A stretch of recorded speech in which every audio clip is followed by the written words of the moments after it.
Hi everybody, welcome back to the channel. Today, on the heels of a video I posted recently in Portuguese about how to pronounce words in English when you're speaking Portuguese, we're going to look at the opposite situation, the second scenario, how to pronounce words in Portuguese when you yourself are speaking English. Now you can find yourself in this situation for a number of reasons.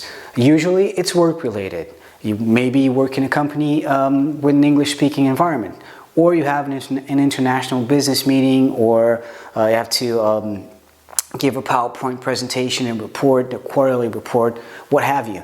You may find yourself in a situation where you have to address your audience or your clients in English. But it doesn't necessarily have to be work related. You may find yourself traveling abroad or entertaining a couple of foreign friends that have come over to visit you, and you have to speak in English. Let's not forget here that the most important point in this whole conversation is to communicate. In other words, how bad you want people to really understand what you're trying to say. And this sort of prefaces everything I'm about to say when it comes to pronouncing Portuguese words when you're speaking English. Keep that in mind. So you can get away with words like Lisboa or Cristiano Ronaldo or even pastel de nata, because they're really international words now, and especially if you're in Portugal talking to tourists or friends or people that have come to Portugal a couple of times, they will probably know the words.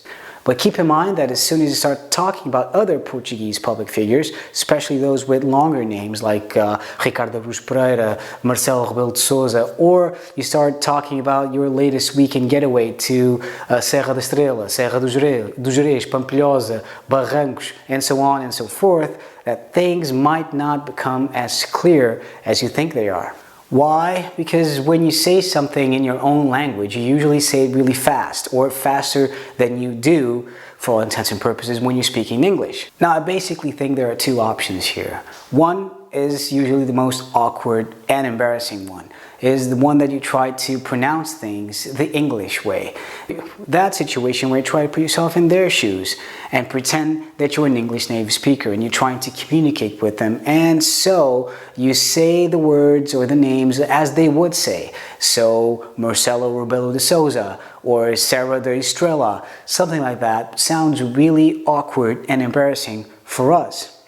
But in reality, that's all it is. It's just an awkward and embarrassing feeling. It's almost like you start talking to someone in a different language and you're not used to it, and it feels a bit awkward or very awkward in the beginning, but then that feeling sort of fades away and you get over it and you get used to it. So that option is actually my preferred option. Being an interpreter, I'd like to keep things as natural as possible. So if I'm speaking English or if I'm interpreting into English, then I like to keep things at a level playing field, as it were, and say everything the most natural way in English. Well, obviously not everybody is an interpreter and not everybody speaks English with flying colors, so you may want to tone down that Englishness and transferring words from Portuguese into English, at least accent-wise, and just do yourself a favor, and everybody's listening to you, but slow down and really articulate what you're saying. So if you know that you're going to talk about